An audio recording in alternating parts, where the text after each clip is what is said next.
Mallu cricket കോർണറിന്റെ പുതിയ വീഡിയോയിലേക്ക് എല്ലാവർക്കും സ്വാഗതം.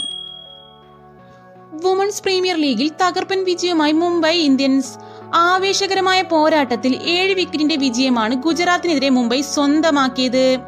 48 പന്തിൽ 95 റൺസുമായി പുറത്താകാതെ നിന്ന ഹർമൻപ്രീത് കൗറാണ് മുംബൈ ഇന്ത്യൻസിനെ തകർപ്പൻ ചേസിംഗിൽ മുന്നിൽ നിന്നും നയിച്ചത്. വിജയത്തോടെ മുംബൈ ഇന്ത്യൻസ് പ്ലേ ഓഫിലെത്തി. ഒരു ഘട്ടത്തിൽ മുംബൈക്ക് വിജയിക്കാൻ 6 ഓവറിൽ 91 റൺസ് ആയിരുന്നു വേണ്ടിയിരുന്നത്. ക്രീസിൽ നിന്ന ഹർമൻപ്രീത് ആവട്ടെ 21 പന്തിൽ 20 റൺസ്. പിന്നീട് കണ്ടത് മറ്റൊരു താരത്തെയാണ്. അവസാന 27 പന്തിൽ ബൗണ്ടറികളും സിക്സുകളും പിറവിയെടുത്തു. അവസാന 27 ബോളിൽ 75 റൺസാണ് ഹർമൻപ്രീത് സ്കോർ ചെയ്തത്.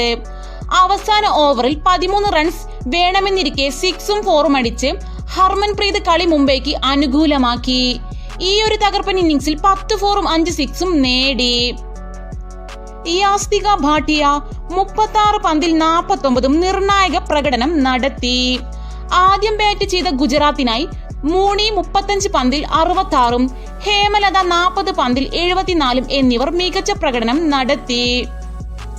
അപ്പം ഇതുപോലുള്ള ട്രെൻഡിങ് ക്രിക്കറ്റ് വീഡിയോസിനായി മല്ലു ക്രിക്കറ്റ് കോർണർ എന്ന ഞങ്ങളുടെ ചാനൽ സബ്സ്ക്രൈബ് ചെയ്യാത്തവരുണ്ടെങ്കിൽ തീർച്ചയായും ഒന്ന് സബ്സ്ക്രൈബ് ചെയ്ത് സപ്പോർട്ട് ചെയ്യണേ.